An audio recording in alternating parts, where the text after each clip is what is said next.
All right, let's try that again. Broadcasting live, mistakes and all.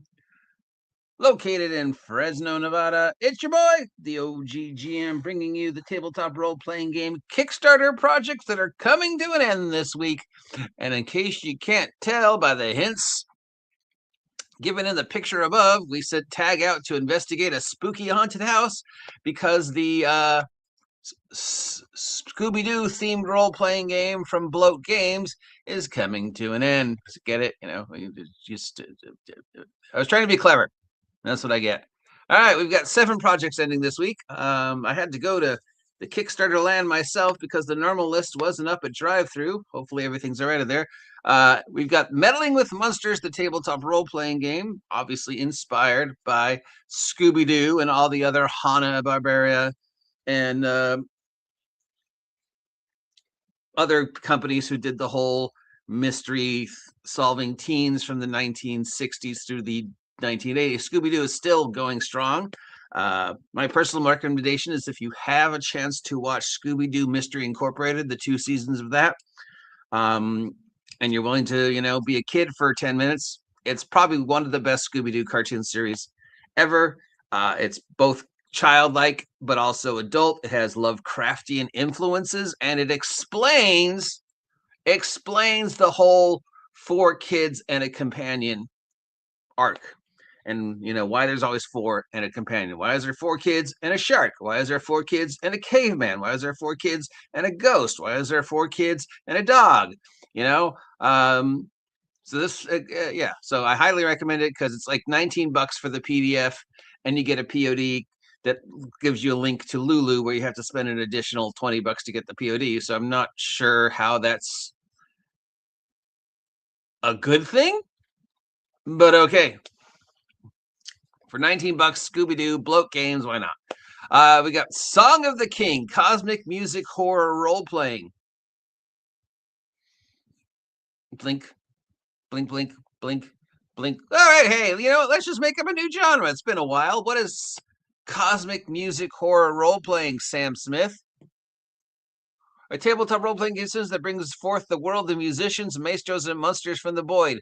Balanced mentality as you grow your career. So is it that I'm a musician and I sold my soul? Hey, you guys are complaining about AI art. This guy drew all his art, and yeah, you can tell. So awesome. I mean, we got to support the niche games, right? We got to support the little teeny hole in the wall games.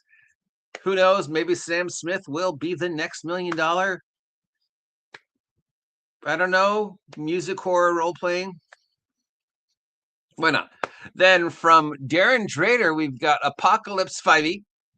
Post-apocalyptic role-playing in the America Wasteland, funded in 2 hours for 5th edition. This is the first 5th edition post-Holocaust that I'm aware of. It's got all the typical post-Holocausty things. It's got a building on fire. It's got a lady with a bat. It's got a map of the U.S.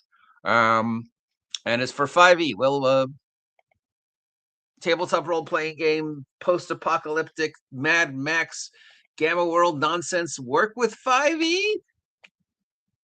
Since 5e is pretty much agreed upon to be a Saturday morning cartoon D20 fantasy role-playing game, right? Will the hard, gritty realism of post-apocalypse work in that method? Or do you have to kibitz with it to make it work as a post-apocalypse? I mean, if you're trying to do a Saturday morning cartoon post-apocalypse, i.e., Thunder the Barbarian kind of thing, then sure, 5e would work perfect. But if you're trying to do Mad Max, Fallout post-apocalypse with 5, well, actually, Fallout is sort of tongue-in-cheek, so maybe, but I don't know if 5e is the best system. Still, it's nice to see a post-apocalypse. Though Ashes Without Number is a post-apocalypse D20 5e-esque type game as well. All right, Thundercats, ho! Brown. This is coming to an end. It just got announced, and now it's coming to an end. It was funded in 1 minute. Has it broken the $1 million club? Let's take a look. No, not yet. It had a $2,000 goal. It is currently up at 215,273, so it more than made its goal. The rest is to extra added and stuff like that.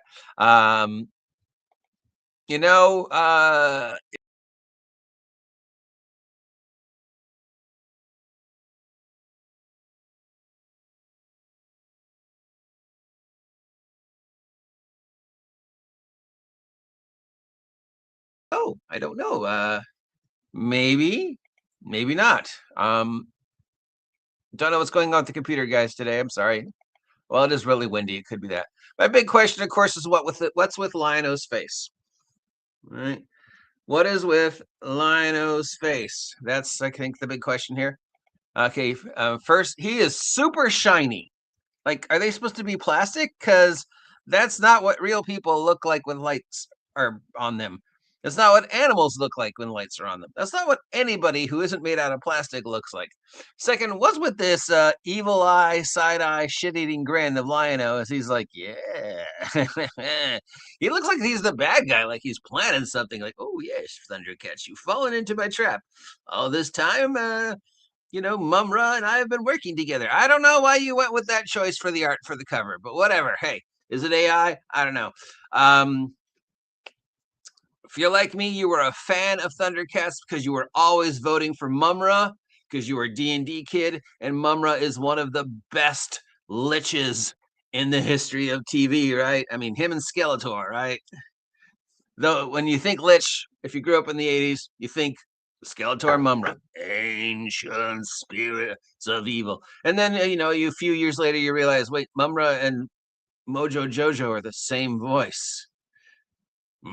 Curse you, Powerpuff Girls. Yeah, so, hey, but again, we pretty much all agree that 5th edition, 2014 5th edition is a Saturday morning cartoon role-playing game, right? So would Thundercats, a Saturday morning cartoon, be the perfect system for 5e?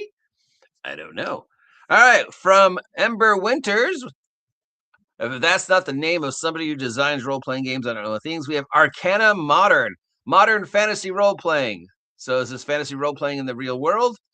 Modern fantasy tabletop role-playing built on 5e players who urban fantasy. Well, speaking of urban fantasy, how about we give a shout out to our good friend Victor, the Stay Buff Marshmallow Man, because he just announced the Kickstarter for his new project is about to go live, if not live or any. It's called Streets of Magic. It's a D20 modern day take on fantasy role-playing, aka Dresden Files, inspired by Streets of Fire, one of the great role-playing game. I mean, the great movie, underrated, amazing film. If you've never had a chance to watch Streets of Fire, it's on Netflix and it's just so much fun. So yeah, we'll do a link for that one too because it's Victor. We've always been a big supporter of Victor. He's always been a big supporter of ours. So yeah, if I'm going to support a tabletop role-playing game that does modern day fantasy, I'm going to support that. Moving on from Paul Bellancia, Bellanca, we got War Eternal, a tabletop role-playing game. What does this say? He says, where were you when the stars fell? When their impact hammered the bones of creation. So this is angels patrol the heavens, demons stalk the high place. So I guess it's role playing in the dawn of creation when the angels rebelled, or role playing in the religious rapture aftermath, or just sort of poking fun of that. I don't know. I don't know. And finally, we have Daytona Invasion tabletop role playing game from Martini's Willing. And this is a city under siege, a destiny unfolding. Survive the first night, survive the last. Daytona Invasion Outbreak. Apocalypse City. This looks like a board game, not a role-playing game. Because it is a board game. It's a cinematic survival horror board game where every decision matters and every turn tightens. More zombies, more apocalypse. But at the moment of the day of, if you've ever watched, what is it, Black Friday? The prequel series to World War Z or Z Nation, or the first couple episodes of Fear of the Walking Dead, when it does the very beginning of the zombie horror. It's really well done. Also, the first couple episodes of the Van Helsing vampire one before it goes weird. Fear of the Walking Dead, the first 2 or 3 episodes before it goes to Walking Dead, or the first season of Black Friday. I think it's called Black Friday or something like that. Anyways, it's what happens at the moment of or shortly thereafter, and how does the society react to the very beginning, which really I don't think has been explored as much as it should have, So I highly recommend those shows. There's another one, just exploring the very beginning, and of course, Walking Dead assumes that you exist in a reality where nobody has any idea how this works because they don't have horror films, which is dumb.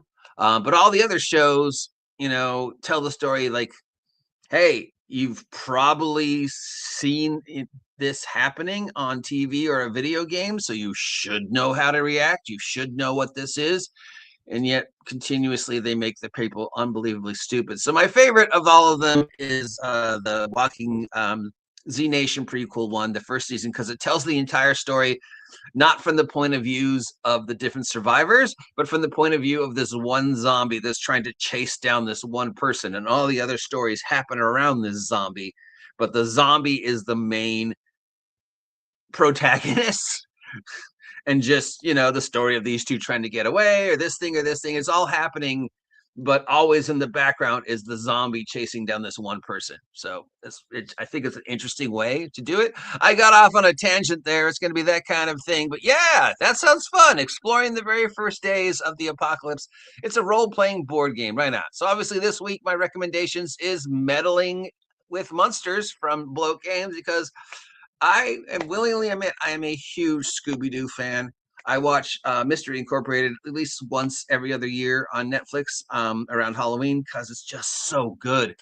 And Z Nation is my favorite of all the TV zombie films, shows. I watch every season at least once every 2 or 3 years when I'm feeling, Halloween spooky, because it just does a so much better job than Walking Dead. So yeah, Meddling Kids, Scooby-Doo, Post-Apocalypse 5e, Thundercats. Maybe Thundercats Saturday morning cartoon is the perfect setting for 5th edition. Maybe somebody should just write a, Saturday morning cartoon fantasy using 5e, because that's what 5e is, right? Maybe I should write that. I don't know. That's this week's Kickstarters. If any of those sound like something you want to pick up, the link is included down below. I apologize for all the issues we're having with the comptometer today. I'm gonna blame. Well, wait, aren't we supposed to blame everything on Wizards of the Coast now? Wasn't that the whole point of my talk yesterday? That everything in the world is Wizards of the Coast's fault? So I'm going to blame Wizards of the Coast for the 45-mile-per-hour winds we're having here, and for the fact my computer is being so persnickety. Persnickety, there's a word that you don't hear very much anymore. And I'm not sure why I said it, but it's a great word. And obviously I am in a wacky place today, brain-wise. Must be the wind. Or maybe I'm finally losing it. It's going to be another lovely day here at Site B. I want all of you to have a great Friday. We made it through the first 10 days, or the first 9 days of 2026. And we've only had, 2 major news stories? Till next time, see ya.